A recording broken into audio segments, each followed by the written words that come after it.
Welcome to the Biz Coach Show. In every episode, we share information and advice for small business owners, small business leaders, startups, and entrepreneurs preparing to launch their business.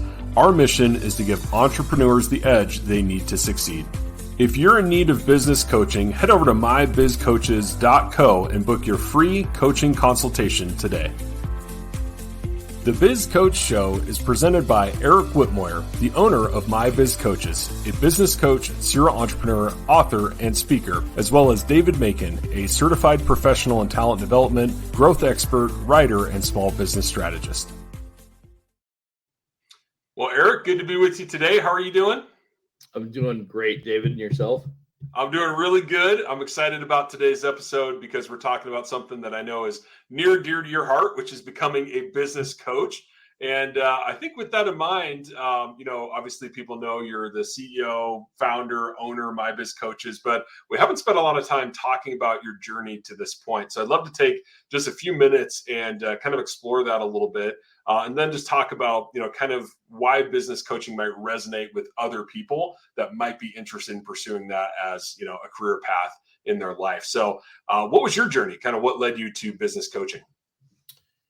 Yeah. So, David, as you know, I spent some years, quite a few years ago, actually, getting my certification from Jack Canfield in life coaching. And I was exceptionally passionate about that. Still am, personal development in a sense. But what happened during that process was I really enjoy watching, and which I implemented all of that at our previous organization, or a lot of it, I should say. I took, of the 67 success principles, I took the top 20 and introduced that within the organization. And with that, what I got from it, what was most rewarding for me was watching the personal transformation. The people we were working with, watching them grow and develop and have them come to me and say, hey, because of you, I'm making a six-figure income. Because of you, I bought my first house. Because of you, I'm getting married, having my first kid, whatever. And I'm like, no, it wasn't me. It was you. You did all the work. I just pointed you in the direction. And there was a lot of those employees. I know you had similar experiences, right? And so that's very gratifying. And as I got, later in my career, that was the jack or high that I would get. And that was more compelling and more rewarding for me than all the sales acumen and things like that, right? I got to a point where, being a top producing sales manager, things like that, that was not as compelling as the personal transformation. That said, when we went through our last transition, when we sold, when our company got sold, I started kind of looking around saying, okay, where do I fit in? What is the right fit for me? What am I going to do? And one of my challenges was I kind of like, okay, well, I did well with that transition. But I wasn't quite sure what I was going to do anymore. Right. I was like, okay, this is what my identity was this role as an executive director of sales. Right. And I'm like, now what do I do for the rest of my life? Right. It was like, right. How am I going to get that fulfillment? And I tried, insurance sales. I didn't really care for that. Wasn't what I was looking for. And I had a personal coaching client that had a business and had mentioned to me, hey, I got some questions about my business. Can we talk about it? So more and more, our conversations went from personal growth to improving their business. And I said, look, I'm happy to help you with the business. But if we're really going to make a difference, we probably need to get your partner, his brother, involved and have a conversation what that looks like. Fast forward, they asked me to come in, help them improve sales. I sit down with them. I show them what I think I can do for them. And within 5 months, sales are up 28%. Everybody's ecstatic. Everybody's high-fiving. And then COVID hit. Mm-hmm. And so, I'm making this career transition. I'm going all in on this coaching thing. I even pivoted into business coaching for personal development because I really felt like that was more up my alley, more specific to my skill sets and what I'm comfortable with. And, I'm the guy who sits around and I love analyzing businesses, right? Looking at financial statements and stuff like that. Not what most people are into. But that's, I enjoy that. And because of that, this is what I really thought would be a lot of fun. But initially, like I said, all I thought I was going to do was just focus on driving sales. And then when COVID hit, it was like, whoa, this might require a pivot here. Yeah. Because, everybody was shut down, right? And now they were considered essential, so they stayed open. But the conversations turned from increasing sales to how are we going to pay to keep the doors open? Yeah. So they're like, well, what about this PPP thing we keep hearing about? Or what about this EIDL loan? Or what about the ERC tax credit? And so my focus went from trying to drive sales results, although that was still a component of it. It was damage control. How do we keep the business alive? Right. Really triage at that point. Yeah, absolutely. Yeah. And so, and in addition to that, they came to me and said, well, what should we do? And I'm like, well, one thing I do know about unique scenarios like that, if you as a business have the resources to ride out the wave of a difficult transition, like COVID was, like 2008 economic circumstances might have been, when you have the cash flow, or you can batten down the hatches and really tighten up the business and get through that tough scenario. The beauty of that is when you come out the other side, typically there's a lot less competition. Yeah, for sure. Because the average small business owner is about 60 to 90 days from insolvency. They don't typically sit on it. Yeah.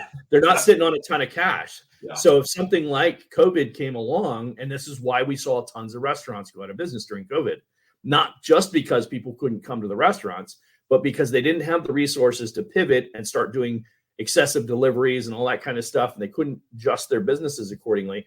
And many of them just because they couldn't make the adjustment. They didn't have the cash to make the transition. So all of that said, what ended up happening was through that process is I realized there's a lot of small business owners out there. And I say small, let's say sub 25 million in revenue. But a lot of our target audience in the very beginning was sub $1 million. Yeah. But there's a lot of these small business owners. They're really good at what they do. I've said this many times on our show. They're really good at what they do. They just don't have the level of insight that you might need in those types of scenarios. And so I started realizing, man, I have a lot more value to offer your average small business owner. Then through that process, there were two specific things that happened. The first one was, and this even goes back before that, when I was going through the life coaching, there was a woman that I had a conversation with. I'd asked her to help me with my personal branding. And I'd said to her, I told her I wanted to be a life coach. And she asked me, she goes, why do you want to be a life coach? And I told her what I said about, the personal transformation, all that kind of stuff. And she says, I see that. She goes, and she's a very intuitive person, right? She really kind of picked up on my personality. She goes, I see that about you. You have a big heart, all that stuff. But she goes, but I really see you as a business person. She goes, I think you'd be better off as a business coach. That was like 2015. Wow. So fast forward to 2019, 4 years later, and it clicked with me. When I started working with that first client and then going through everything that we went through with COVID in the first 6 months or so, I was like, I see what she saw. I understand now what she was trying to tell me then. I didn't hear it then. I totally understood it at that point. And then the second thing that happened is I started doing a ton of research on small businesses. I really started going all in on being a business coach. I transitioned the MyBizCoach brand name. We didn't have the MyBizCoach brand name. And during that period, what ended up coming out of that was when I did all the research, I realized I wasn't off. Like I'm having the conversation with this particular client, and then I have other people say, hey, we need help with this PPP. Could you help us figure this out? And I'd say, well, this is how I help this client. This should help you do this, right? And then somebody else was like, well, I heard about this EIDL loan. Should we take that? I'm like, well, I can't give that type of advice, but here's where what you heard, the pluses and minuses you might want to consider. And so all of a sudden, it wasn't about driving sales. It wasn't about marketing strategy. It wasn't about, sales process or whatever. It was like, it was how do I keep my business alive, right? To that whole concept of the triage concept. And it was a lot of businesses. And I'm like, man, there are so many people that need these resources. And if there are coaches out there that are capable of doing it, either they're not willing to work with these clients or they don't know how to do some of these things. I couldn't figure out what it was, but I felt compelled to step in and help people. And so I did what I knew how to do, which is go out and just do networking. And as you know, networking was pretty limited during COVID. And so as we we began to come out of that phase, and I could start my networking, I did some aggressive networking, got out there, started meeting people. And I would tell people, here, I recognize that the average small business owner only makes $57,000 a year, according to 2007 or 2022 IRS statistics. That was 2020. Sorry, 2020. Then I said that the average small business owner works 55 hours a week. And then some of the other statistics, I've mentioned this many times on the show. I'd heard that 80% of small business owners that list their business to sell never sell. Wow. So not whether or not they sell the business, but went to list their business, they had every intention of selling their business, and 80% of them don't sell. Yeah. And so I met a gentleman who's a business broker here in the Phoenix metro area, and he had been even on the Arizona Business Brokers Association as the president for quite a few years. I want to say maybe it's 10 years or something like that, and been a broker for 38 years in the Valley. And he said to me, and he didn't only do businesses in Arizona, but that's probably where he operated. He said to me, I said, I heard it was 80%. He goes, I don't know if it's 70%, I don't know if it's 90%, but I will tell you it's the vast majority of businesses don't sell. And then he broke it down for me. He told me why. They don't typically have good books, so the financials aren't good. So when a person looks to buy the business, they don't have the kind of data they need to make a good decision.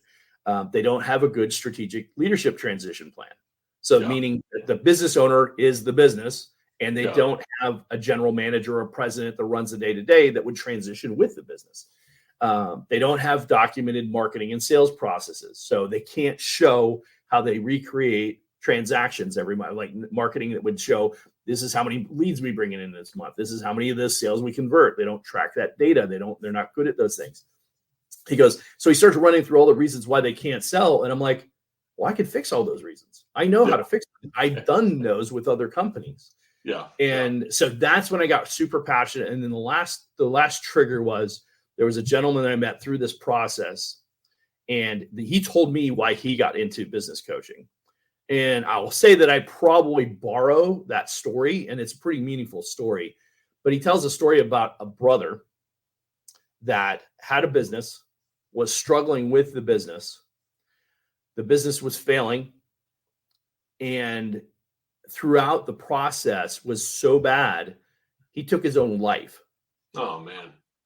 Took his own life because he felt like at least the insurance policy will help provide for my family, because at this point I'm failing and the business is going under and there's nothing I can do about it. Man, that's tragic. So, absolutely.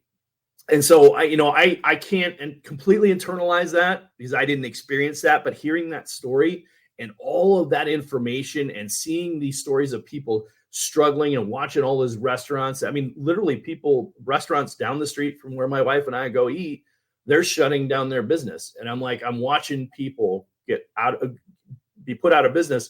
And there's many of those people, I believe I could have helped. Yeah. And so I got very passionate about what I could do and how I could help businesses. Now, there's a lot that goes into that statement because, quite honestly, at the end of the day, I've also realized that a lot of people don't listen. Yeah, that's true. You don't lead the horse to the water, you can't make him drink. Yeah. I can walk them to the ocean, but they're all the water you need. Water in their mouth, and it won't. I get that. But all of that said, I mean, it's very compelling. As I said, as I continue to really kind of evolve in this business over the last, now it's been 4.5 years, I really look at it and I'm like, man, the transition that we've had, the way that's evolved, I mean, it still hasn't, the momentum is building more and more. I can feel the swell of the wave coming behind me. For a surfing analogy, I can feel the swell, coming up behind me, and I can feel the back end lifting up and getting ready to ride it. And it's taken some time to figure out what this is, but the passion has been there since the very beginning because I watched these businesses struggle in many cases, and there's successful businesses that just need to improve on things, And then there's struggling businesses that could be impacted as well.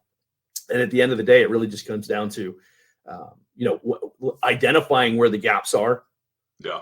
Coming up with 2 or 3 solutions that are going to solve that in a definable time frame, which is typically 90 to 180 days.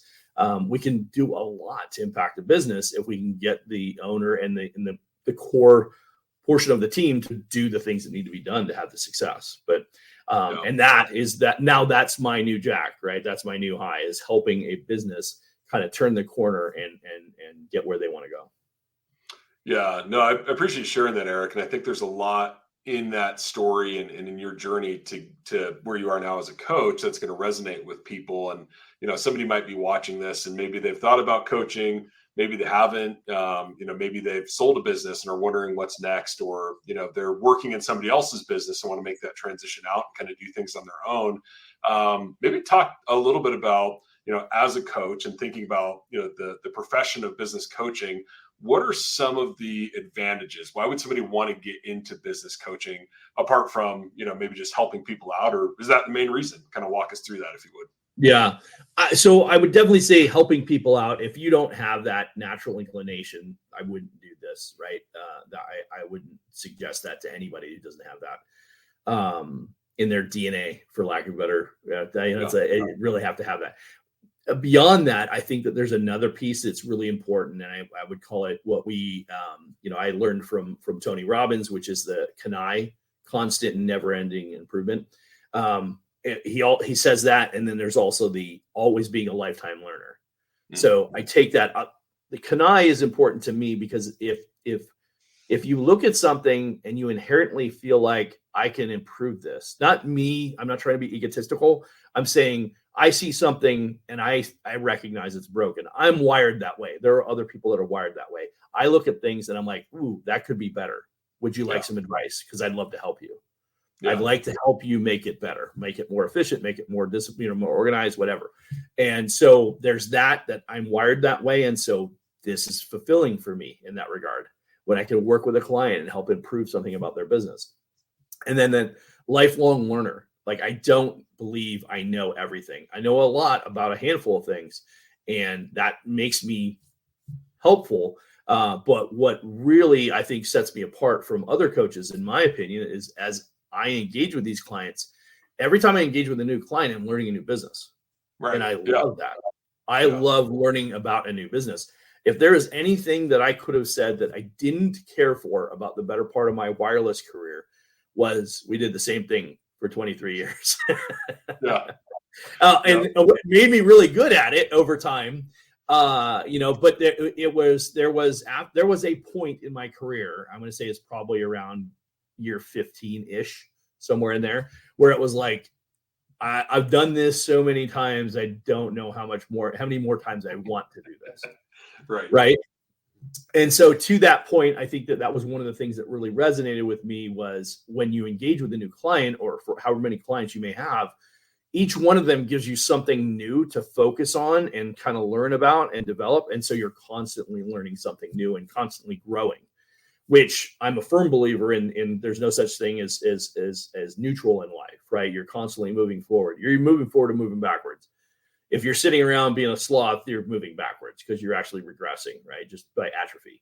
But if you're moving forward, you're progressing, you're learning, like I said. So for me, it's just constantly learning. So I think that's a big component, is you have to have this passion to want to improve things, find the better solutions, whatever it might be. You can't be, oh, this is the way we've always done it, because that's typically what got you where you are right now and why you're not happy with your results. You have to figure out how you could do it better. And then you have to want to constantly have that want to learn more, understand more. And it can't be because the world's coming to an end. You have to be progressively looking at it and saying, okay, how can I make this better? Yeah. So I think those are two main things that, from a mental focus, that you really have to bring to the table. And I think another thing that comes with it is a benefit then would be the flexibility and the autonomy. Yeah. I determine my schedule. I determine the hours I work. I make my calendar. People make appointments in my calendar when I make my time available for them. Yeah. Right. So I have some certain clients that we plug in and they're the same time every week. And I have other clients that, they take my calendar function and they find a spot that's open based on what I've already projected out, what I want to do and when I want to be available. So I get to do my workouts when I want to work out. I get up and do my, I call it my head work, my writing and things like that, my posts on my social media or whatever. I get to do that when I want to do that. And then I work when I'm available. Right. And so I think that there's a lot of that. A lot of people like that concept. So that's another benefit, I think, that a lot of people would find. Now, can you make any money doing it, Eric? I know somebody out there is thinking, like, sounds great. I'm going to help people. There's flexibility, but am I going to actually make any money with this? Yeah. You can do all right with it. No, I would say, you absolutely can have an executive income from doing this. And I'm going to say you can do it working half the hours. So if you wanted to put in a 50-hour week, you could absolutely make multiple hundreds of thousands a year. And there's components of this, business model that we haven't touched yet. And like one of the things we haven't done yet is we haven't gone after much bigger clients. And there's an opportunity there for us to look at some of these larger clients where we might even do a 6-figure engagement. Currently doing research on that right now, even potentially talk to one client that might create that kind of an opportunity where it's a 6-figure engagement for a year, for one individual client. And that's not a 50-hour commitment for that one client. That's maybe a 10-hour commitment a week. So yeah, you can definitely do well. What was proposed to me when I first started the model, when I started coaching, was a model of, you'd engage somebody for, let's just say for the sake of argument, $1,000 a month. $1,000 a month, you get yourself 10 clients, you're making 120 grand a year. That's a decent living. Not a lot of people do that. I mean, that probably puts you in the top, definitely puts you in the top 10%, might even be top 6 or 8% in income earners. Decent. But the executive level income, the 250 to 500,000 a year, very attainable with probably a 30-hour work week. Depending on the clients, depending on what your skill sets are, depending on the availability. So yeah. And, if let's say you're a little more seasoned, even more seasoned than I am, and, you're winding down your career, what a great way to make an extra 60, 75, even $100,000 a year, probably working less than 20 hours. Yeah. Yeah. So kind of a partial retirement step before full retirement, but and quite honestly, depending on your ambition, you could do that right up until whenever, right? I mean, because you can do it wherever, which talking about the flexibility. I mean, there's coaches that I'm familiar with, they operate South America, Central America. One moved to Australia. You can operate from anywhere in the world, right? Especially with Zoom now. That was the kicker. That was really what changed during COVID. It for me anyway, is I realized, wow, everybody's willing to just do this stuff on Zoom now, and or whatever, right? Some kind of format of video conferencing, and I'm like, it's not even socially acceptable. It's almost expected at this point. Yeah. You don't have to get on a plane and fly somewhere to go meet with a client. You just jump on a Zoom call, have a conversation, talk through what you're going to do. And so it's a game changer in this business model. And it really creates a unique opportunity to build a business that not only, to your point, meaningful compensation, but very rewarding and creates a lot of opportunity to kind of live the way you want to live. It's interesting you said that, Eric. I mean, certainly that level of earning would be appealing to people, the flexibility of the work schedule. There's kind of something in between there that I don't know if you have thoughts on, but resonated with me as you were saying it, is you get to choose the clients you work with. And I think that's an important thing for people to think about is, when you're in a corporate job or things like that, you don't always get to choose who you work with or the people, maybe even clients of that company that you have to deal with. But as a business coach, you get to choose who you work with. And that's kind of a big deal. So any thoughts on that? Yeah, it is a big deal. After spending many years working with people that I have phenomenal relationships that I love to this day. There's people I wish I could connect with more of some of the people we worked with over the years. Yeah. But there was also a fair share of people I was more than happy that I wouldn't have to deal with. No names, Eric. No names. Yeah. No names. I learned my lesson. But yeah, no, it's at the end of the day, the reality is, to be fair, when you first start the business, you may take on clients that maybe aren't the ideal fit, but you don't know that yet. You'll figure that out as you go. That's what I did anyway.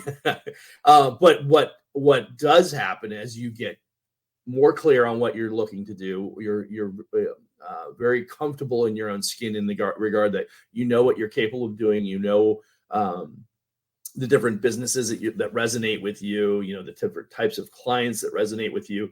You pick up on the personalities that you click with, and to your point, you're working with people you want to be working with. That is a game changer when you look at it. When you look at the Great Resignation and the number of people that are out there today that are frustrated that they're working for an organization that they don't feel like values them, or a supervisor that they don't feel like values them, or even worse yet, treats them poorly.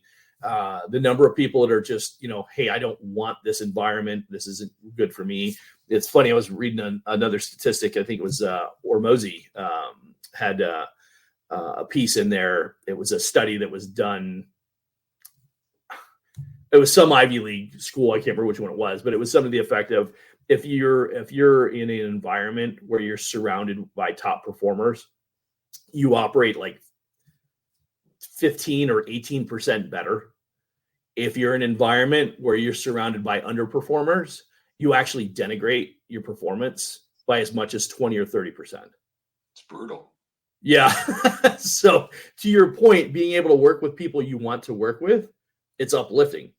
Yeah. Right. There's significant value there. So when I think about people that are working in a job environment that they don't love, and they have skill sets, right, or they're willing to invest in developing skill sets. I mean, I'll tell you right now, I'd love to have more coaches that have some digital marketing experience or are willing to learn more. I mean, having somebody that the time that we've spent in understanding how to do video conferencing, not video conferencing, but to do this show, right? This was a learning process over a year now. But that's, having people willing to take on tasks like that or want to learn that, and then they can share that with somebody else. That's a valuable skill. And there's a lot of people out there right now that are willing to pay somebody to do that. I mean, to be a producer for a podcast like this, that's probably a 6-figure income, for a handful of podcasts. Yeah, if it's priced correctly and set up correctly. And so may not be a direct business coach, but I can tell you there's lots of business coaches that would like to be able to create a podcast and do what we do. But they don't have the time and they don't have the bandwidth to sit and figure this out.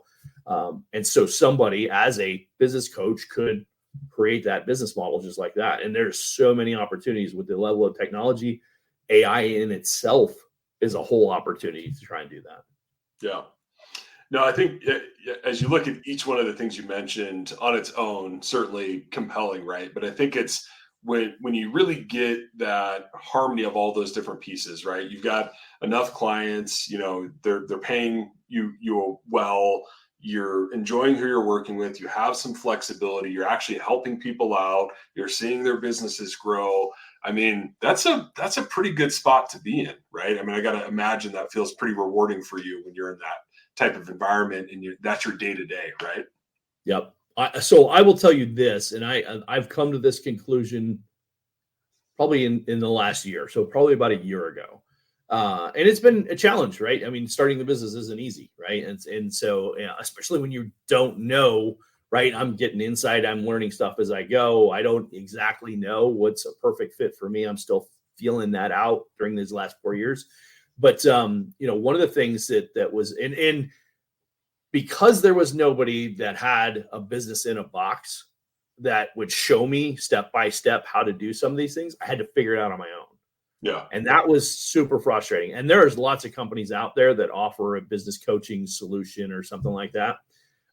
There's franchises that do that for $50,000, $75,000, $100,000. Yeah. That's a fair chunk of money to invest in something to find out afterwards, you know what? I don't really like this. This isn't fun. Yeah, sure. Yeah. Oh, and by the way, try and sell that business. Good luck. You can't sell it because it ain't worth anything because you didn't build anything. Right. So, right. Yeah. I go down that path, but I mean, there's not a lot of great opportunities to come in, put your toe in the water, find out if this is something that works for you. I mean, you could, to your point, if I was an employee today, and I'm going to say my statement here in a second, but if I was an employee today, I'm making $60,000 a year in my job. I'm 5 years into my career. I'm not really loving it, but I'm doing it. I kind of like some of the people I'm working with, but I know I could do more. I'm also in an environment where the chances of me getting promoted anytime soon aren't really strong because there's a handful of people ahead of me or whatever. I got to jump over 5 people to get to that opportunity. I probably have to wait another 2 or 3 years. At that age, I'm probably pretty ambitious and don't want to wait that long. Yeah. Now, I'll say that there's something for learning what you need to learn, to be able to develop it, right? Like I did, like knowledge, right? Yeah. Yeah. But I will also tell you, and this is my statement, if I go back and I look at myself in my late 20s, when I found wireless sales, which is what I invested 23 years of my life into, when I found that career, I was like, oh my God, I wish I had found this 10 years ago. Yeah. Right. I will tell that. I would say anybody who asked me, if you'd asked me 10 years ago, I would have said, I wish I had found that 10 years earlier. Yeah. Now today, if you were to ask me that same question, I wish I had found this 15, 20 years ago. Yeah. For sure. And would I have been as good at that time? No, I wouldn't have had the same amount of life experience. But I would have learned probably faster, quite honestly. Yeah. And that's not to take anything away from some of the life experiences or career opportunities that I had. But I would say that this is, working with different types of companies, learning from those types of companies, learning from those companies what I learned might have limited some of my options to go bigger with bigger companies. But the amount of learning that you get fast is so much more. Yeah. And there's so many different types of levels of engagement. So not sure I'm 100% convinced that was exactly would have been the best path for me, but I can tell you, I wish I had found this space 10, 15 years ago. Yeah. Because where we'd be today, where I would be, and then where MyBizCoaches would be, 10-fold different, 100-fold different, probably. Yeah. Well, you brought up an interesting point, Eric, which is, when you started in this, even though you had done life coaching and had a ton of, I don't want to say decades because that makes you sound really old, but decades. Thank you. I appreciate that. You had a lot of business experience. It was still transition, right? And you didn't have that guide. And I'm just thinking, man, it'd be awesome if there was some sort of solution out there where somebody's, learned the lessons, they've got some software, they've got some tools and processes and all of that in place where they could, maybe have a conversation and see if this is right for them. And then, maybe, start that path with a mentor. So have you heard of any service like that exists, Eric? Yeah, I don't know if you could tee that up any better for me. I appreciate that, David. You're welcome. Yeah. So as you well know, we've been bringing on coaches for the last year and a half or so, and our goal for 2024 alone. So this was a goal that I had a year ago, was over the next 3 years to get 100 coaches. Last year, I realized that the model we had wasn't going to work the way I wanted it to work. And so we had to retrench it, and we redeveloped it and retuned it and redefined who we thought would be the ideal candidate. And I do believe that we have a couple of good niche candidates that are a great fit for this. But we went through and we created it. And now our goal is this year to bring in 100 coaches. So our goal is to get to 100 business coaches in 2024. We've made it like a business in a box, to your point, and we've created a scenario where we will help people find their client base, find their target audience, find their niche, so that they're, what they're most comfortable in to get them off the ground and running faster. Allow them to do it on a part-time basis so they can, keep the full-time job so they don't have to go all in. But, if you've got the bandwidth and you got the capability and you got the resources, then I would encourage you to go all in. But if you don't, and you have to, because you have other obligations, responsibilities, then what a great opportunity to come in, learn this on the side, and then transition when the time's right. I shudder to call it a side hustle, because I can't imagine anybody who's got a business would want a coach who's doing it as a side hustle. Yeah. But if you're a capable, competent individual who understands, you've got some good key business skill sets. Maybe you're a leader within an organization, you're in a sales manager role, you're a marketing director or something like that. Those are very phenomenal skills to be able to bring to an organization, and many companies could benefit from your skill set.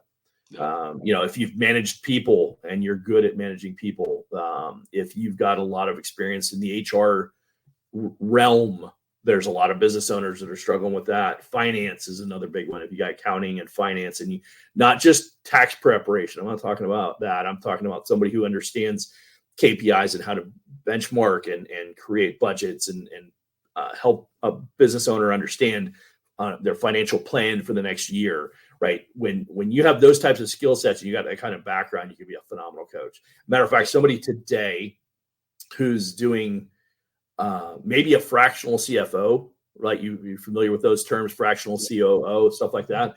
Those actually would be great candidates to be a business coach. And you're doing what you're doing as a standalone. But if you operated with us under the brand, you would actually benefit from the additional resources that we can provide. And there's a lot of additional sources like marketing strategies and things like that we can bring to the table. We've built out the platform for the MyBizCoaches, which we're going to expand on in 2024 and offer more for other coaches to be able to benefit from. So as we continue to build that out and create more opportunity, it's just, why do it on your own as a standoff, one person all by yourself, when we collectively as a group can be a stronger unit, right? Yeah. But that's build that model and putting that together so that somebody can come in and actually, like I said, have an opportunity to start a business in a box, right? That's really kind of the rationale that we've gone with. Well, and Eric, you mentioned earlier, right, when you were starting out, I mean, certainly there are, similar coaching programs where they certify and they've got software and tools and processes. And you mentioned, I think something, or at least I've seen, 50, 60, 100, 120,000 for those types of programs. Where does this kind of program fit in that mix? Much lower. Very, very affordable. Now we have stages to it, right? So what we did is we recognized that there's a need for somebody coming in who can't invest $50,000 into starting a coaching business and can't afford to go 6 months, a year without an income, or at least a steady, reliable income. So we created a model where they can come in and they can get the tools and the resources they need, the marketing strategies, the tools that they need, and put all that together so they can build up into that. And then bring it on as they're ready for the next level, right? As they're ready to level up, they get past their first couple of clients. You got a few hundred, maybe a few $1,000s coming in. Now they've got a meaningful business model, right? And they can see how they can go from there from one level to the next level. But that's as we invest the resource and create the strategy for those coaches, they can actually have the opportunity to progress through that and move through that space. Yeah. And I think that's super smart, right? Because not only do you have for your clients, right, you have varying price levels based on level of commitment, kind of where they're at, what they want to achieve, how long that engagement's going to be. So you've got, kind of these solutions for various budgets. But I think you've also got that for your coaches too, depending on where you're at. Are you running a business today that's around coaching? Is this your first time getting into coaching, right? You've got all these different offers available so that somebody can find something that works well for them and an investment that they're comfortable with. So I think that's really cool. Absolutely. And I think the other piece to that too, for somebody, if I was a client And David, let's just say for the sake of argument, we'll go back 15 years, David, Yep. right? Yep. David 15 years ago, right? And, you want to be a business coach, which that would have been an appealing role to you 15 years ago. Oh, for sure. Yeah. Right. But you didn't have the skill set that you have today. Right. You didn't have the experience. You didn't have all the knowledge that you did, but you were ambitious, you were driven, and you were super smart. So the opportunity for you was, how could I get to become a coach? Yeah. And who would take me seriously enough to allow me to work with them? Right.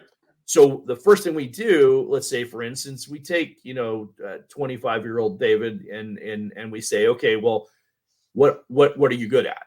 Yeah. Right. Where can we invest your time and energy so you can develop the skills to get better at this? And then how can we leverage that skill to make you a business coach and show you some of these other resources that are going to make you even a more well-rounded business coach, but you can leverage your strengths, let's say in digital marketing or something that inherently comes natural to you, right? And whoever that person is, and you think about it from that perspective, what are the things that come natural to you that you're very comfortable in? And then we can leverage that. And now you take that, we give you some leadership development skills. We give you some coaching on how to engage with clients, and you're backed by a group of coaches that some of us have 30 years, 35 years in business. And we're there to support you. So for instance, you get a client, 25-year-old David, and you're struggling with, what that conversation looks like. And we can walk you through that process with the client. So the point is, one is to ensure that you're not with a client that you're not ready for, right? So that you don't hurt your opportunity. You're not letting the client down, and we're not, denigrating our brand. Yeah. Right. So the client gets the right experience. So one, we want to make sure. So it's not just like we're, hey, you never coached before. Here you go. Here's a couple of clients. And the clients are like, this guy doesn't know what the hell he's talking about. Right. Right. Yeah. But we can take somebody who's capable, who's got some practical skills that are applicable to the different owners, or, and then we can bring them through that process and help them identify what it is that they're good at. Because if I know for a fact that Jack was one of the first ones that I heard say that, but I know that I've heard tons of developmental coaches all say, you can be a coach wherever you're at. Matter of fact, you've got some experience. Your son's doing martial arts. As soon as you are the next level up in the belt, you are now expected to teach the belt behind you. That's true. Yeah, he is. Right? That's part of the development. Part of the development in martial arts to get to the next level is to demonstrate not only your understanding and comprehension of the existing, skills that you're trying to develop under the new belt, the belt you're moving to, but you're also required to demonstrate your current experience and knowledge and understanding and comprehension of the stuff that you trained before. And the way you do that is by teaching other people. Right. So, where you're at, don't try and coach to somebody that's, beyond your capability. Don't try and, fix a business that you don't have the experience for. But there are people that are starting a business tomorrow that don't know what you know. Right. Yeah. Right. There's people starting a business today that could benefit from the insight and guidance and the knowledge that you have. And so, get in where you fit in and then play that role and then grow and build. And after a dozen clients, guarantee you're going to know a heck of a lot more than you do today. And consequently, a year, 2 years down the road, you're going to be talking about bigger and bigger clients. Yeah. Well, I think, you touched on something, Eric, that I want to just kind of reiterate, because I think it's an important distinction with MyBizCoaches in general, both for clients and for coaches, is you look at some of these other, coaching organizations, right? And nothing against them, do a great job, right? But the cost is so high. And so what a lot of people end up doing is they say, I'm going to do this lone wolf, kind of figure it out on my own, kind of trying to do it on a shoestring budget. And I know we both understand that. And sometimes that's what you have to do when you're starting a business. But I think what's awesome about MyBizCoaches is for a very reasonable investment. What you're getting is exactly what you talked about, is the ability to tap into a network of other coaches, right? And so Yep. let's say you've got somebody that has, a ton of experience in the healthcare industry, but have never done anything around manufacturing, right? But there's a coach within MyBizCoaches who's done 30 years of that. Now they have an opportunity to bring in and leverage the experience of another coach within the MyBizCoaches family, right? And that allows them to serve their client even more. And so for your clients, right, they may be getting a coach and they're working with them on, a specific skill set of theirs, but they've been through the MyBizCoaches certification. So they have this well-rounded grounding, right, in all these other things too. But hey, if there's specialized experience from another coach, I can bring that into the mix.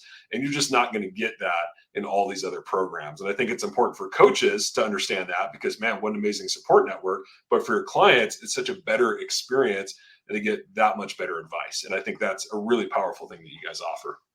Absolutely. I appreciate that, David. You said it very well. I mean, the reality is you could, right? Like I believe that the best business coaches are pretty generic. It's not a good word. Yeah. Generalists. Right? They then a little bit of everything. They're a generalist. Yeah. And it was funny because I had a conversation with somebody who's a lawyer, and she's like, I'm a generalist in a lot of different areas. I know a lot about all these different things. And but the key is, the deeper you go in a particular area of a business, any business, whatever it might be, the more specialized you become. There is value in that, but there's also something lost in that.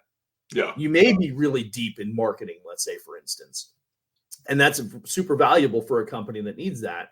But at the same time, if you can't translate marketing and align it appropriately with the sales organization and help the sales organization understand what a good sales process looks like, the value of what you bring to the table in marketing is going to get lost if we can't fix the sales process. Right. Yeah. Right.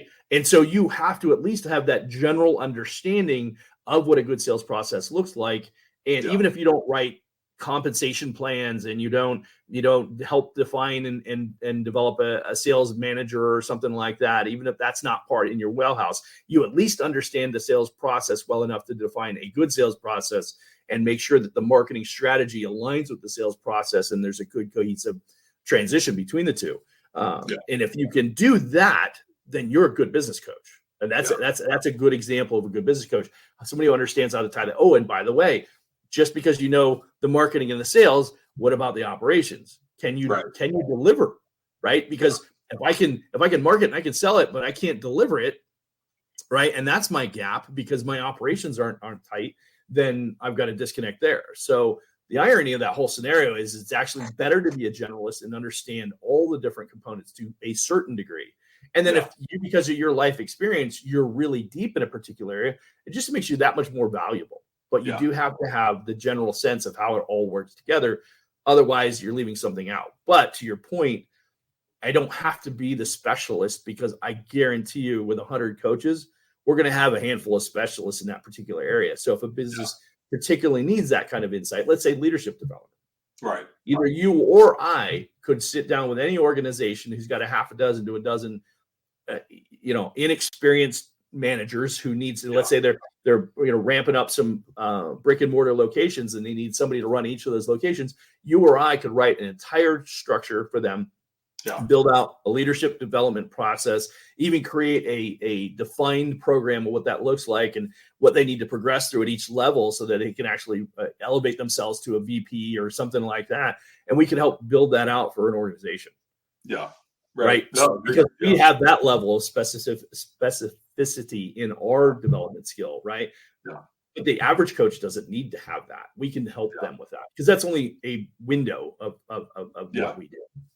Well, and that's as you're saying that, what my brain jumps to is, of any business owner I've ever met, worked with, known, consulted with, whatever, they never have one problem, right? They have a lot of problems in a lot of different things. And so if you're only good at solving one problem, you're really not a great coach because now I got to go get a coach for this and a coach for this and a guru for that and a consultant and a freelancer here versus a coach who can solve 85% of my problems, or at least guide me in the right direction. And then, they can help fill in with, MyBizCoaches and the team of coaches, or I go get one specialist in this one area, because it's a little more nuanced, right? That is tremendously helpful to a client.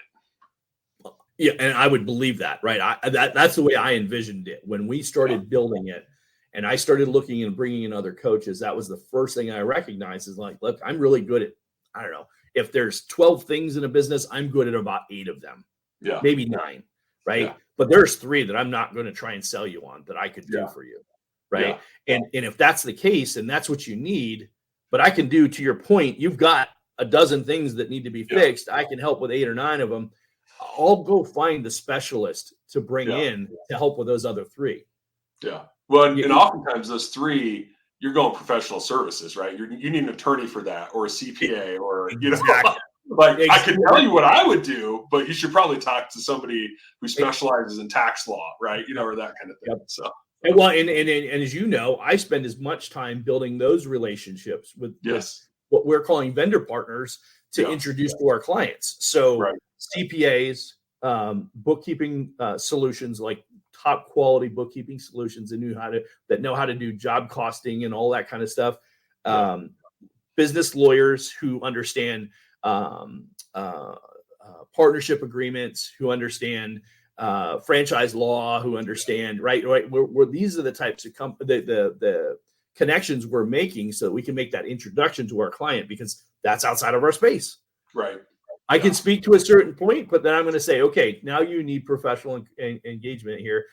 Let me make a few recommendations. I recommend this person, this person, this person. Yeah. And that's powerful, right? Versus going on Google and I don't know how many cases a year this guy touches, or how long he's been a CPA, or is he good? And I think the other piece of that is I would add what we often do, and this is what I've found in my experience of doing this. What we often do is we go to somebody that we know, like, or trust, and we say, hey, who do you know? Right. Yeah. So that one person had an experience with a lawyer for something that was, maybe business oriented, maybe not business oriented, but they had, I can do that. But that's not their specialty.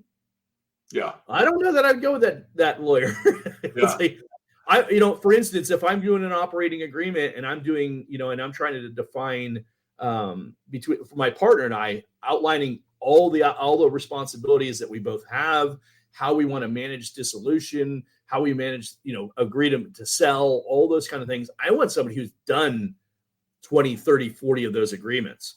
Yeah. I don't want somebody who's figuring it out for the first time just because they're a lawyer. Yeah. No, right? I think that's the key. Is it's not just, I know 5 good lawyers, that specialize in business. It's, hey, based on your type of business or the unique legal situation you're working through, this particular lawyer would be best for you. You're not even charging extra for that. I don't think, right? That's part of the service, right? And that's pretty important right there, because now they know they're going to get the right advice from the right person. That's pretty powerful. Yeah. And I don't know. As I say that out loud, maybe referral fee or something. Well, no, and I think that's the whole point is we want to make those relationships, because, and that would be going back to the very beginning when we were talking about where I got passionate in this whole process was understanding. And as you know, David, I've had 15 of my own businesses. This is my 15th business in 32 years or whatever it's been. And a lot of them have been different types of opportunities. Some of them were, businesses like, you remember the lead business that we acquired, a handful of years ago or whatever. But don't mention that one. Yeah. Well, and then there was the coffee shop, right? The coffee shop. But my point is that some of those businesses, when I took those on, I learned a lot about running a small business. Yeah. While also having this career helping somebody else build somebody else's larger business, right? And playing a very significant role in scaling up a bigger business.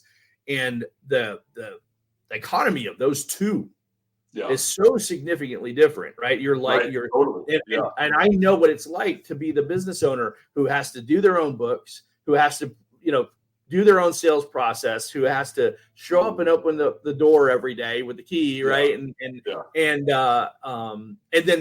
I also know what it's like to be on the other side. And so when we engage with a client, we help them understand, hey, look, we can appreciate where you're coming from. Let us help you see what these next steps need to look like. I think that's really valuable. And that doesn't have to be, for instance, your experience, David. If you're a coach for MyBizCoaches, it could be the experience that I extend through you. Yeah. Because I have that experience, right? Yeah. Right. I just think that's a compelling thing. And when you combine all the different resources that we provide for a client, it's way more than an individual solo coach could possibly do. Yeah. Well, and I think that's what makes it the right fit for somebody that's thinking about becoming a coach, right? Is look at all of the variety of benefits that are available to you as a new coach that you're not going to get going out and doing it on your own, or plugging into some monster, $75,000 coaching program that's going to overwhelm you while you're not even sure if you like it or if you're going to be able to make a living off of it. Why not take a safer transition if you're in that spot in your career, or if you're already doing coaching, go in with a team of other coaches and benefit from that support and that structure. I mean, either way you look at it, it's a win-win. So I don't know why people wouldn't do it. I'm just saying, yeah. You're throwing it out there. And actually, you may remember I actually did my due diligence on those franchise models. For coaching, and one of the takeaways that I came away with was they all provided some great tools and resources, some core programs. The gap might have been, in my eyes, was how do I get my client? Right. Yep. Right. And you drop $75,000, $50,000 on a coaching program and operate in the negative for, I don't know, 3, 6 months, 12 months, 3, 6, I think is reasonable depending on how good you are. But that's a chunk of money that you're out of pocket that is going to take you some time to make that money back. I mean, you look at your average business model and that you're 12 to 18 months from profit. Yeah. How many people are prepared to do that? So I'm going to say something, and if I'm way off base, we'll just edit it out. Okay. But if you've got, so if you're hearing this, you know that we didn't edit it out. Yeah. If you've got $70,000, if you're listening to this and you've got $70,000 plus to invest in starting a coaching business, take about 10 to 15,000 of that, start working with MyBizCoaches, and put the rest into marketing. That would be a much smarter strategy than dropping all of that into a coaching program that's not going to give you the same level of support or the awesome software and those sorts of things, and spend $50,000 marketing your services as a MyBizCoach. That's what I would say. And again, correct me if I'm wrong, but I think that's a much smarter strategy, because what you need once you're certified with MyBizCoaches, you need clients, and then you can take that budget if you've got it, and man, you could do a lot of marketing in the coaching space with $50,000. But I don't know, maybe you differ on that, Eric. I wish I had started with $50,000 in marketing. Yeah. That's right. If you got it, man, would have been a lot less networking events to go to. That's for sure. Yeah, exactly. But yeah, no, it's a great point, David. And at the end of the day, the irony is I'm trying to think of I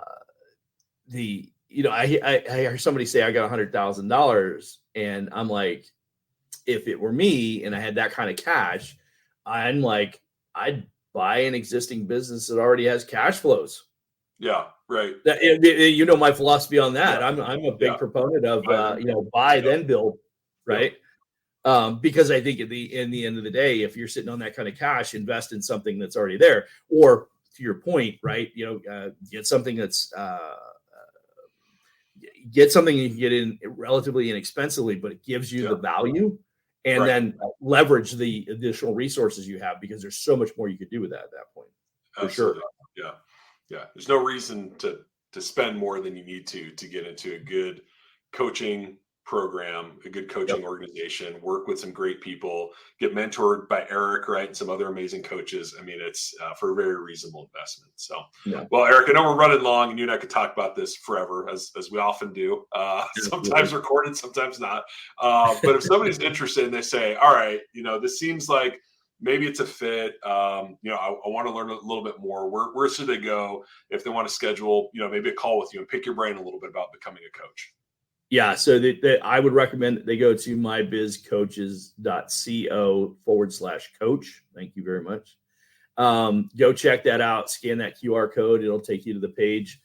That's our landing page. We just launched the program to go for 100 coaches this year. So be excited to have a conversation. It's, no commitment, no obligation.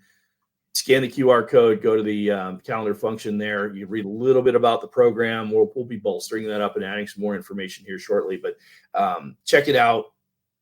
Schedule the call. Have a conversation with myself or one of the other coaches, and get some perspective on what that might look like for you. Every scenario is different. We've got 4 different programs that we have available for coaches, and it really where do you fit in, right? It's if you're fresh out of the gate, don't have a ton to invest, but you got the time and energy. We've got a program for that. If you're there and you're established and you maybe even already have some clients, but you think you'd benefit from having a team of other coaches. David, one of the things that recently somebody brought up to me was they're like, what, we matter of fact, no, I take that. Erica was on our call last week. Oh, yeah. And you check it out already. Yeah, well, you made it a point to mention the fact that we never had 2 coaches on the call at the same time before. And but she mentioned that how valuable it would be to be around another coach. Like our first couple of times that we met, she and I, the conversations we had and kind of sharing frustrations and concerns and success stories and things like that was super valuable, because coaching can be, particularly on your own, a very lonely business, and sometimes, you're constantly pouring yourself into your clients. Who's pouring back into you, right? Exactly. So, it's an opportunity to kind of share some frustrations, but also at the same time, get some best practices. Yeah. If you're smart enough to realize you don't have all the answers, you would have a lot of value in being able to partner up with a group like MyBizCoaches, because you can actually join our weekly calls and we'll talk about, this is what I'm having success with. This is what I'm struggling with. Here's some ideas on how to improve on that. Here's some best practices that we learned last week that I encourage you all to consider. That you can put a value on that. That's significant in of itself. Yeah, agreed. So. Well, cool. Yeah. So one more time, if you're interested in, just learning more, right? Again, as Eric said, no commitment, no cost. Just you want to check it out, learn more. What is it like to be a coach? Ask some questions. Figure out, kind of what investment might make sense for you. Scan the QR code, head to mybizcoaches.co/coach. So, Eric, anything new? Actually, while we're talking about MyBizCoaches, I think we hit it. You're looking for 100 coaches this year, right? So that's a big thing. But anything else you want to mention before we wrap up? Yeah, I literally am. I'm saying this out loud, but we probably need to dig into this. As you were mentioning that, I'm thinking we should do a webinar on coaching. Yeah. We should do a webinar to help people understand the value of coaching and how they could potentially get involved. There you go. Webinar coming soon. Go to mybizcoaches.co/events because it'll be there too. So. Love it. Awesome. Well, Eric, I think this episode's been a long time coming. It was kind of interesting, sharing your journey, which I think is important for people to understand, but also how the business is growing and kind of, how you're pivoting to bring in a lot more coaches to help a lot more clients. So thanks for sharing that with the audience today. And if you are not already subscribed to our show, why not? Make sure you hit that subscribe button. We talk about awesome stuff like this every week. And so you don't want to miss out on any of that content. And we'll see you on the next episode. See you, Eric. Thanks, David.